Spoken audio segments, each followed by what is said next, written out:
que empecé bastante joven, con 19 años, justo cuando iba a empezar a emitir la ETV. Era un mundo totalmente nuevo para mí y para todos los que estábamos allí.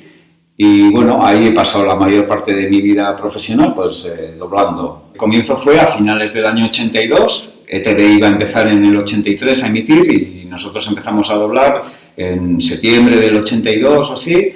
Y bueno, pues como te digo, hasta hace 4 años, pues 36 o así, ¿no?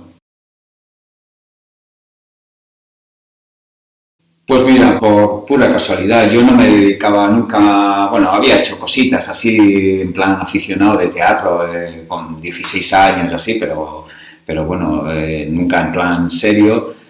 Y el tema fue que bueno, por avatares de la vida, bueno, dejé los estudios, me fui de casa, tuve que volver derrotado y bueno, pues necesitas buscarte la vida, trabajar y justo aparecieron anuncios en prensa diciendo pues que necesitaban dobladores para preparar material para ETV, que iba a empezar a emitir.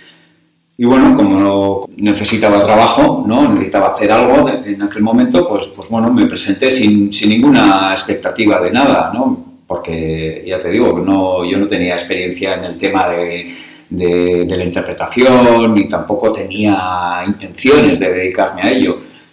Y bueno, pues fui, me presenté, pasas una prueba, haces un pequeño cursillo, en realidad los que te dan el cursillo saben casi tan poco como tú. Y bueno, pues vas pasando esas pruebas y bueno, pues empiezas haciendo personajes muy cortitos, de estos que un camarero que dice buenos días, que desea tomar y nada más. Y bueno, pues cada vez personajes más importantes hasta que ya, pues bueno, estás totalmente integrado en el grupo de dobladores y bueno, pues ya así fue. Creo recordar que así el primer personaje un poco largo fue en un capítulo de una serie que se llamaba Matt eta Jenny, que yo la recordaba como una serie que había visto en mi juventud o infancia, vamos, más bien, ¿no? Y era un personaje protagonista de un solo capítulo. Bueno, pues Goku es toda una época de mi vida. Bueno, tengo que hacer una puntualización. Goku, la verdad es que ha tenido bastantes voces. Es cierto que yo a Goku le doblé, en un primer momento, le doblé, pues no sé, 300 capítulos, ¿no? Goku era pequeño, era un niño y la serie era nueva para todos. Como llegaban otros productos para doblar y nadie sabía que Dragon Ball con el tiempo iba a ser una serie que, bueno, pues que iba a tener todo un recorrido importante, ¿no? Claro, yo doblé a Goku durante eso, un montón de capítulos y un buen día pues Goku se hace mayor y yo le seguía doblando, ya digamos con una voz un poquito más como la mía, porque cuando era pequeño pues yo procuraba poner voz de niño, ¿no? Pero al de poco Goku tuvo un hijo que era Gohan, que era el mismo dibujo, pero bueno, con otra ropa, pero bueno, era lo mismo, y es más, creo que en japonés tenía la misma voz. Entonces, en un primer momento, me pusieron a mí también a hacer a Gohan, y tenía que hacer a Goku y a Gohan. A Goku de joven, adulto, y a Gohan de niño. Pero era un poco locura, ¿no? Porque, pues en muchos momentos hablaban juntos, entonces, bueno, pues era un poco locura, y entonces, bueno, por simplificar un poco las cosas, se decidió que Goku lo pasase a hacer otro doblador, que es Joseba Echevarría, y yo seguía haciendo a Gohan. Y Goku, pues bueno, era un personaje muy simpático, porque bueno, pues como está un poco tarao, ¿no? Pues era muy gamberro, con ese punto de inocencia, pero al mismo tiempo pues un punto muy gamberro, bueno, la serie en general. Bueno, pues tenía su punto divertido, ¿no? Gritaba mucho, había muchos gritos, mucho kamehame. La serie era muy gamberra y recuerdo que a todos nos chocaba, ¿no? Porque no estábamos muy acostumbrados a ver dibujos animados en ese tono, ¿no? Y me acuerdo que cada vez que le presentaban a alguien, pues a veces le pegaba 2 golpes en la entrepierna para ver si era hombre o mujer, ¿no? Su nuestra Sará, a la guisona Sará, ¿no? Y luego, pues bueno, el famoso Kamehame, mientras creaba la bola de energía, él decía Ka-me-ha-me-ha.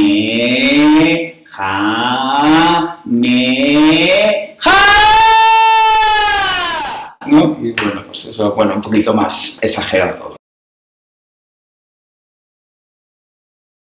Sobre todo con personajes así, igual estás más pendiente de la voz, de que no se te vaya, de que no pierdas ese tono infantil. Y luego el doblaje es una profesión de mucha tensión, porque, claro, tienes que meter las cosas en su sitio y decirlas bien, sin equivocarte. Y no solamente es meter la frase desde que comienza hasta que termina, sino que en medio de la frase a veces pues el personaje hace un gesto, entonces dentro de la frase a veces también tienes que sincronizar algunos momentos determinados, ¿no? Entonces estás en un punto de tensión que no te da tiempo para pensar mucho más. La mayoría de los dobladores no utilizan esa técnica, pero a mí me gustaba aprenderme el texto, porque normalmente son trozos pequeñitos de tiempo, entonces bueno, pues igual son 4 o 5 líneas, y la misma versión original que estás oyendo en los ensayos te arrastra mucho, y entonces, bueno, pues ya,